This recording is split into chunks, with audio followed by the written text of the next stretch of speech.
Hello and welcome to this preview on Fulhamish. My name's Sammy James and I'm here at the home of the Anfield Wrap. It's an honour to be here. It's a podcast I've been a fond admirer of for a long time. Kind of the OG really when it comes to fan content. So it's really great to be here doing the podcast and also a video for our YouTube channel as well. I'm here with the host and founder, John Gibbons. How you doing? Well, one of the hosts and founders. I don't want to take the whole credit, but you're definitely one of the key men behind its rise. But yeah, thanks for coming down. It's nice of you to come all the way up to Liverpool for this. Well, thank you for having me. I was over in Manchester and I thought the opportunity was too great, to be honest, when I realised I'll just pop over on a Thursday evening and have a chat to you about Sunday's game, which, of course, Liverpool versus Fulham at Anfield on Sunday. Now, I saw a video on your channel earlier and you said a Liverpool in crisis. And I know you were joking a little bit. Obviously, you've had a little bit of a rough patch, but I mean, I don't want to be all Crocodile Dundee when he goes, you call that a knife? This is a knife, but you call that a crisis? No, I know. I'm fully aware that, like, as Liverpool fans, we must sound ridiculous when we're moaning about, like, 3 games without a win or something like that. And I think it's kind of, always been the way. But it just is a little bit concerning as a Liverpool fan that we haven't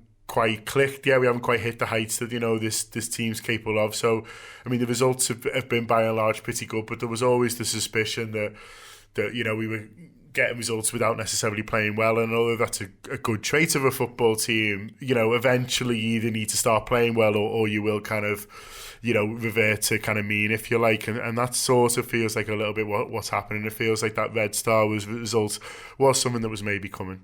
So is it not the perfect time then to be facing a team bottom of the league if you're looking to get a bit of confidence back after a slightly shaky spell? You must have looked at the fixture list and gone, phew, thank God it's not a City or a Man United or something this weekend. It does depend, because sometimes obviously a big game, you can get up for it and you can, you put other things out of your mind and focus on it. They say, like with a derby, for example, they say form books out the window and stuff and all those cliches. So sometimes a big game can be good for you. But I mean, to be honest, we've just recorded our weekender show looking forward to the game, and there was, I'll be honest, a few comments amongst the panel saying if you could pick a game, then it'd be this one. Not just because Fulham are struggling, but obviously because of your defensive record as well. You're an open team. You're not a team who necessarily knows how to come in. Well, it doesn't seem to me anyway. I'm aware I'm telling you about your football team now. No. But it doesn't seem to be a team who can come and naturally frustrate, park the bus. It seems to be a team who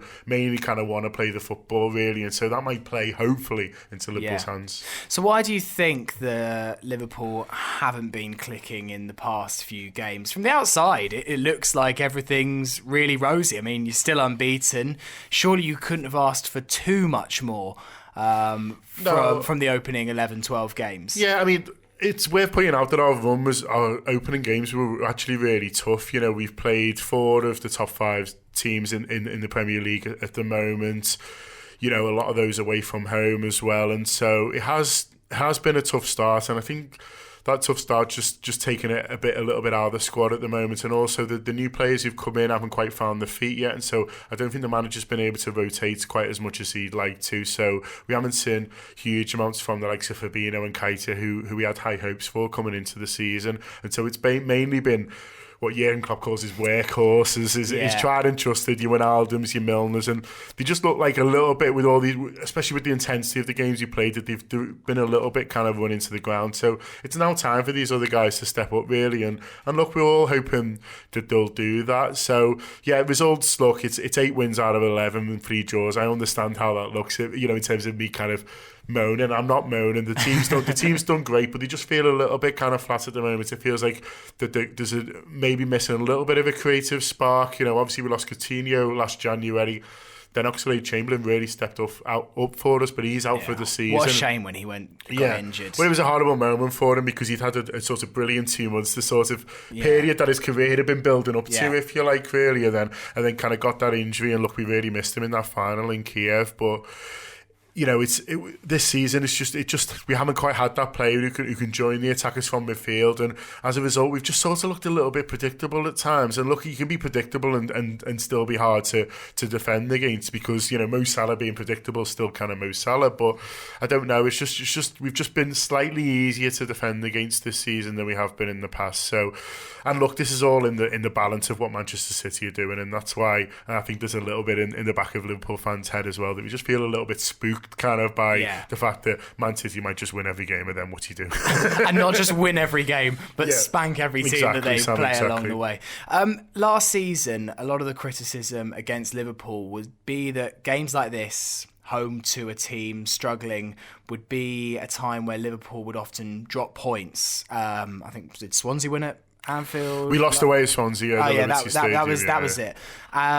But this season, it looks like that fragility in Liverpool has gone, which I guess isn't good news from a Fulham perspective. You've kind of been batting away the teams that you should be expecting to beat, frankly. Yeah, it's funny, as my kind of life of following Liverpool, it's either been we've had a season beating all the teams we should, but rubbish against the big teams, or the other way around. We've never quite managed to marry the two, and I guess that's why we haven't won, a title in the Premier League era, really. It's all about consistency, isn't it? And these games have been a potential banana skin in the past for us. Our record against the teams who got relegated last year was appalling. I'm not sure quite why that was, but because Stoke got a point late on in the season. Well, we played West Brom 3 times and didn't win any of them, which is mad, because everyone beat West Brom. They even knocked us out the FA Cup, which is like ridiculous. You know what I mean? So we managed to draw home and away in the league with West Brom, and then got knocked out the FA Cup. Yeah, Stoke got something at Anfield. Yeah, that was towards the end of the season, where we were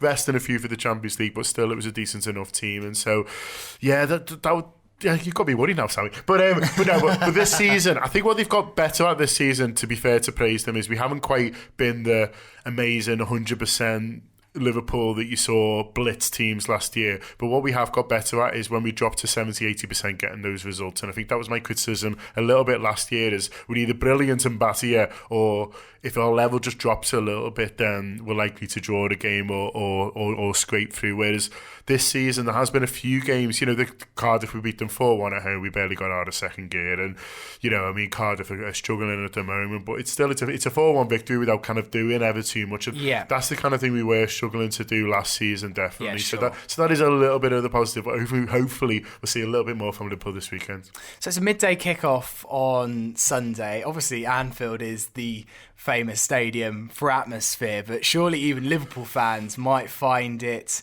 a little bit tougher to create the famous atmosphere. Yeah, there won't be It's much. A horrible kickoff time, isn't it? There won't be much on Sunday in terms of atmosphere. If Fulham fans are coming up hoping to kind of to see much, you might get on You Never Walk Alone to kind of clear everyone's hangovers, and that'll be about it, I think. It's as you say, it's no time to play football.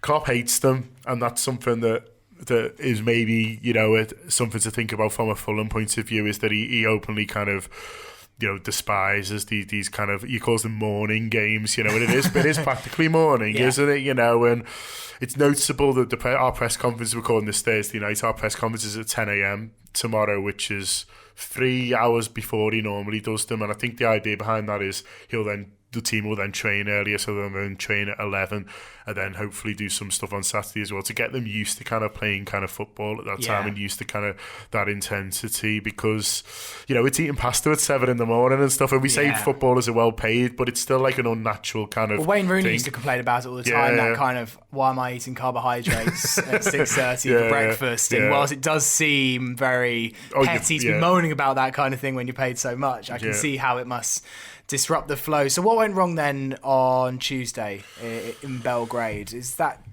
something that maybe, I'd like to think Fulham would give Red Star Belgrade a game. Yeah. So it's giving me a bit of hope that there might be something in this for us. I think there was a mixture of things, really. He rested a few, and the guys who came in didn't do great. So Sturridge came in, got hooked at half time, which is a shame for him, because he's actually looked pretty good this season.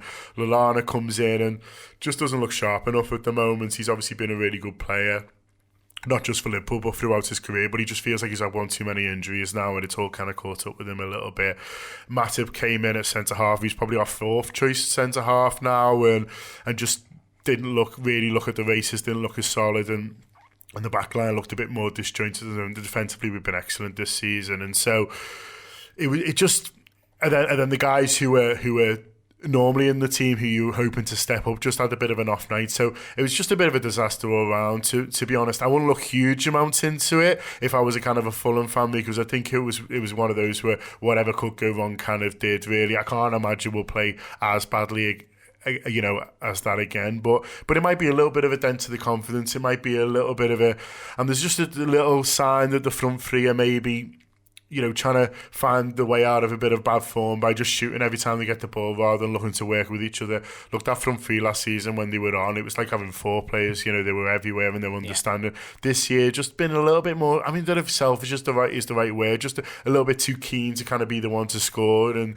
it's not quite worked out. But yeah, I mean, I won't be looking too much into that Red Star game, to be honest. So how do you see Sunday going, truthfully, from a Liverpool perspective? Do you expect it to be difficult? Because, I mean, you look at the form book, I saw somewhere that Fulham are 25-1 to win on Sunday. It feels like a bit of a lost hope, if I'm being truly honest, from a Fulham perspective. But do you see it going fully to plan, or do you expect there to be maybe not as easy as some are expecting? I don't think any game's easy, and I think Fulham have got good players, and although I talked before about you maybe not being the most natural team defensively to get men behind the ball and things like that, there's obviously players who can have a go as well, and who will look to kind of get on the ball where we can. And so I think we'll need to be a bit careful that we're not complacent, because I think you can suddenly find yourself 1-0 down, and then it's a very difficult game. So I think Fulham have got good players, but I just think we're all hoping that Tuesday's a bit of a wake-up call for this team, and it happened last season. We went to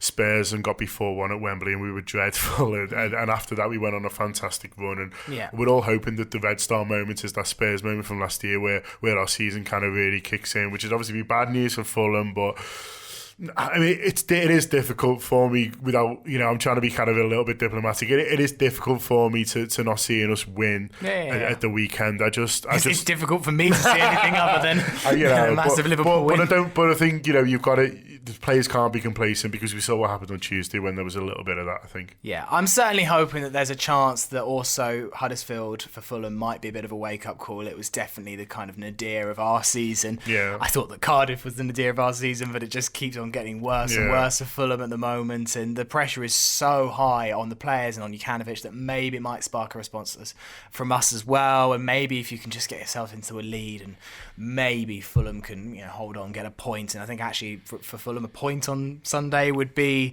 a brilliant result, potentially even a season-changing result, just to get a point at Anfield, a really difficult place this season. So I'm hoping that's how it happens. Go on then, give me a quick prediction for the game. 3-0, I think Liverpool. I think we're just not conceding goals at home, and I think although you've got some good players, Cardiff scored against us, and it was a bit of a shock, to be honest with you. We've forgotten what it was like. Our home record defensively is excellent, and I think we've got enough firepower, and especially with your defence struggling a bit, I think at least 3 for the Reds. Cool. John, it was an honour to be here. Lovely to meet you and chat about Sunday's game. I hope that your prediction doesn't come true, but I don't see too much else happening, to be honest. So thank you for chatting to Fulhamish. Cheers, pleasure.